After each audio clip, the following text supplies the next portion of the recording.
Okay, so now we have our server that is up and running. We have our Windows machine that is up and running, and we have our keylogger on the Windows machine. Now, Windows machine in and of itself is very isolated, so you can't really actually make any sort of meaningful interactions between it and the host without some heavy modifications, especially because it's a Windows VM.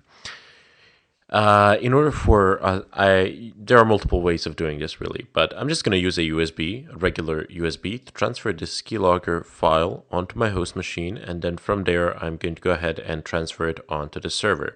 So now what I'm going to do is take a regular USB and just plug it into my physical machine. So let me go ahead and do that.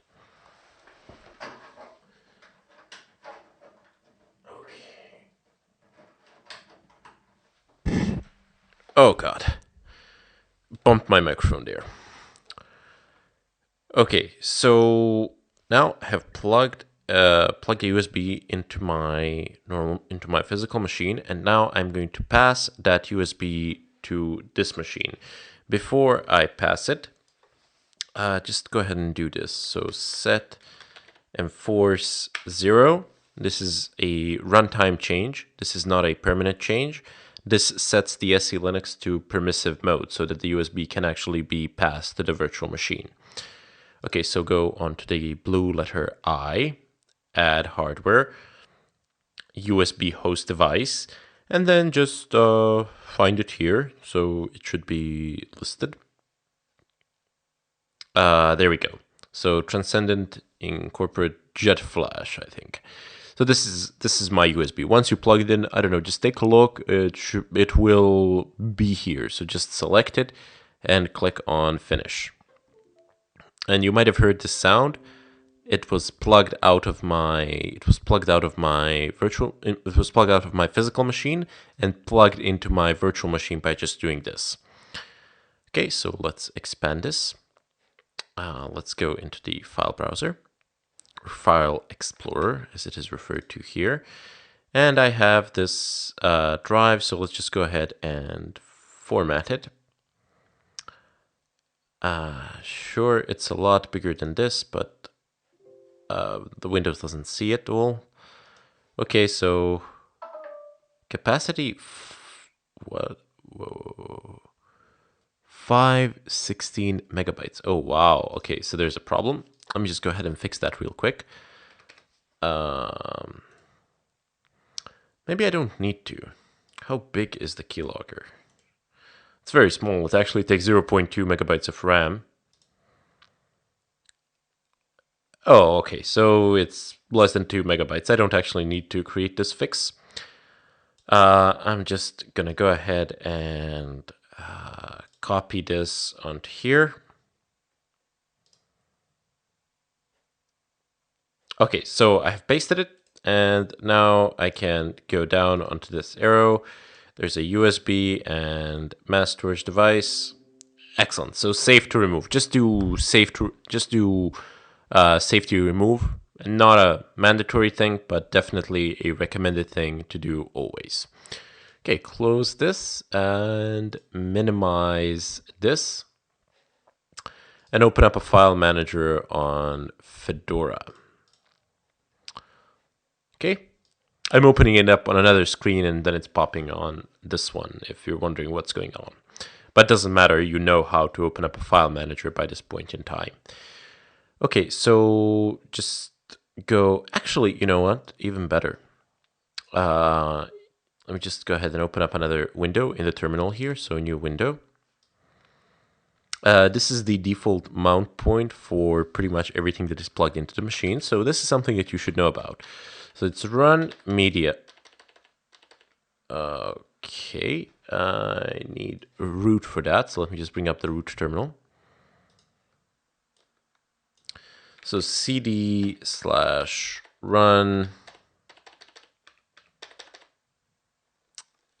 Okay.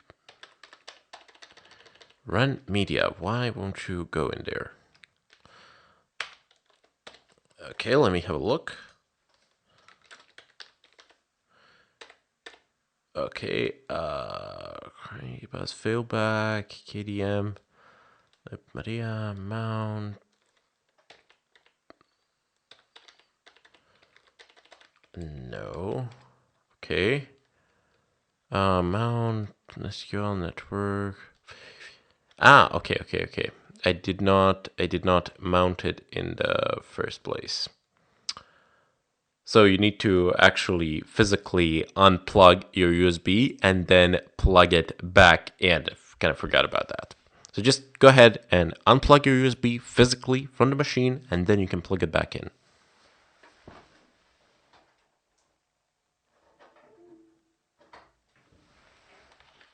Okay. And now you see the problem will occur because your Windows machine still has it occupied. So you also need to remove it here. So remove just the USB that you have passed, and that should be fine. Okay, so the USB doesn't seem to be functional. It has to be functional. Let me have a look at it in the file manager. Strange. Okay, it's not even mounted. Well, no big deal. I mean, who cares? You can just do fdisk-l, and SDC is my USB device. So I'm just going to go ahead and type in mount-dev SDC, and it's going to be 1 because no, actually it's going to be SDC2. I know that's SDC2 because it's 5.2 megabytes. And I'm going to mount that to, I don't know, MNT. Let's just mount it there. And then I'm going to go cd/MNT ls. And there you go. I actually have it. It's keylogger.exe. So it's right there. Or you could have just went into your file manager and actually just basically, yeah. So Anaconda, or these are, yep. So we just go here. That's how my USB is named, Anaconda, and you can get the keylogger from here. You don't need to go through all this process in the terminal. You can just go ahead and click on it quite literally, and it will auto mount the USB. So a little bit of a simpler procedure. But hey, I like doing things via the terminal, so yeah. Now that that's done, we need to go ahead and perform we need to copy this onto the server. So you need to type in scp space, and then the file which we're going to be copying over, then your username. And actually, this is not going to work because this file is... Who owns this file? Root owns this file. So ch own chronic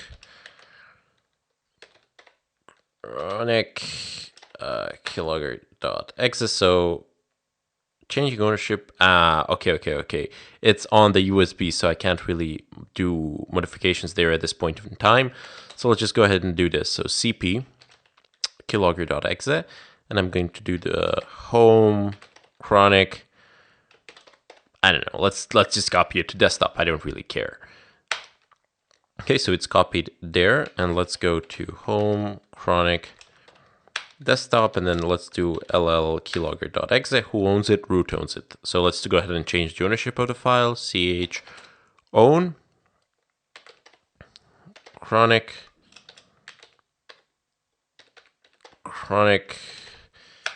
keylogger.exe, and let's check the ownership now. Okay, chronic owns it. Okay, so now let's type in scp. Well, I need to go to home chronic desktop, and then let's type in scp. And the thing that we're going to copy is the keylogger.exe, and the server username is root.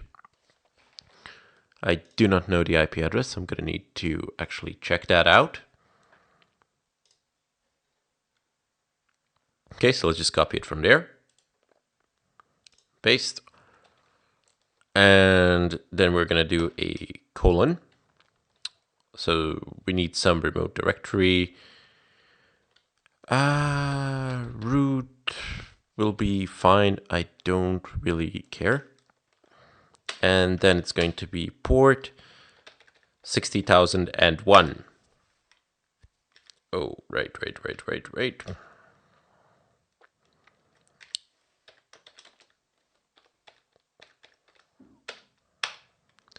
Copying done. Let me go back to the terminal where I'm logged into the server. Okay, so there you go. I have the keylogger.exe here. Now, I am going to move keylogger.exe from being keylogger.exe to being windows.exe. So that I'm just going to rename it basically. And then I'm going to move windows.exe to var www html. Press enter here. And then I'm going to go ahead and open up the Firefox again. And here, along with my address, I'm going to type in windows.exe. And there, voila, there you go. I am able to download the keylogger now, the same keylogger that I have actually uploaded onto the server. Okay, so now that we have confirmed that that is working, please write the IP address of your server down somewhere, and we need to check the hash. So MD5 sum, and oh god, I need to go somewhere. So this is no longer here, it's in var www html ll MD5 sum windows.exe. Take a note of this string here. So write it down somewhere. What is the MD5 sum? It basically generates a code, and it takes this file as a seed for the generation of that code. Suppose we changed windows.exe by even a single byte, or even by a single bit. This would not be the same. This would be different. And that is something that we shall use to verify the integrity of our download. The script that we shall write in the follow-up tutorials will actually use this hash to verify that we indeed have downloaded the right keylogger, because once it downloads it, it's gonna hash it, and then it will compare the hash of the downloaded file to this hash here. So if the hashes match, it's going to proceed onwards. If the hashes do not match, nothing is going to happen. So we are making sure that we are downloading our keylogger and our keylogger alone and nothing else. So write the IP address of the server down somewhere, open up kwrite or whatever, and write the hash of the file somewhere. Keep in mind, even the smallest changes to this file will change the hash. Okay, so that's going to be it for this tutorial. The server is set up, the keylogger can be downloaded. Next up, we're going to start programming in Windows. We're going to start creating some scripts which are going to be able to pull this keylogger, download it, install it, set it to run at boot time, etc. Once we're done with those scripts, we're going to move on to programming the Arduino device to act as a keyboard and to perform all these tasks for us. Bid you farewell.